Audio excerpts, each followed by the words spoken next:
Ah yes, 2004, what a year. Shrek 2 dominated the box office, Britney Spears and Usher ruled the airwaves, and in this world where fast food reigned supreme, a man named Morgan Spurlock decided to take on a challenge that would change the way people thought about McDonald's forever. If you ever had a health class, there's a good chance you saw the documentary Super Size Me. This film was released in 2004, which was a social experiment by Morgan Spurlock. He basically did a Mr. Beast style challenge before it was cool. The goal? What happens when you eat McDonald's 3 times a day for 30 days straight? So let's set the stage. It's 2004. The obesity epidemic is becoming a huge talking point, especially in the US back then. I mean, it is now, but there wasn't much awareness for it back then. There wasn't much public awareness about how fast food was really impacting health. Enter Morgan Spurlock, a filmmaker who wanted to shine light on this issue in the way no one else did before. He had committed himself to eating only McDonald's for an entire month and documenting the effects on his body. And every time someone asked him if he wanted to supersize his meal, he said yes. Sounds simple, right? But the results weren't exactly everything. Now, most people already knew that fast food wasn't exactly the healthiest choice, but Morgan Spurlock took things to the new extreme. And his body quickly started to deteriorate, where people are talking about the weight gain, fatigue, and yeah, even his liver started to show signs of major damage. Oh yeah, speaking of that, he wasn't shy about telling us about his more personal side effects. I'm getting this really weird feeling right in my midsection, like basically in my penis right now. Yeah, his performance started to decline too. But that's not all. Morgan Spurlock visited multiple doctors who told him his liver is in trouble, and his cholesterol is spiking, and his overall body is falling apart.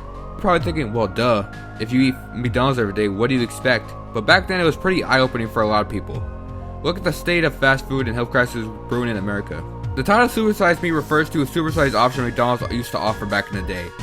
You could have a supersized meal for a few cents more, and you get an enormous amount of food. That part of the film hasn't aged too well because McDonald's no longer offers that option anymore after the film came out and received like a bunch of praise online. But here's where things get complicated. In recent years, Super Size Me has faced a lot of criticism, not just for the shock tactics it's tried to use, but its use of fast food to make it look bad. But also because of Morgan Spurlock himself. You see, in December 2017, during the height of the Me Too movement, Spurlock made a shocking confession on Twitter where he admitted to multiple sexual acts. But that wasn't all. You see, when he revealed this, he revealed that he hasn't been sober for more than a week in 30 years. Yeah, you heard it, 30 years. So he was drinking all the way back in Super Size Me. It raises an important question. Was deteriorating health really because of McDonald's or his bad alcoholism? Throughout the documentary, Morgan Spurlock is constantly talking about his liver problems, which even the doctor says that he's never seen someone with an unhealthy diet have a bad liver like that, at least not to that extent. But given his confession about alcohol, we have to ask, how much of that liver damage has already been there, and how much of it was actually caused by fast food? The documentary didn't mention his alcohol consumption at all, and shit even tells the doctor he doesn't do alcohol, which has a lot of people to argue about this experiment wasn't as straightforward as it seemed. Speaking as someone that used to weigh around 300 pounds and is now like 220 at 6'3", moderation in most situations is key. Shit, in the documentary they show off someone that eats nothing but Big Macs and is doing perfectly fine even till this day, like he's 70 now.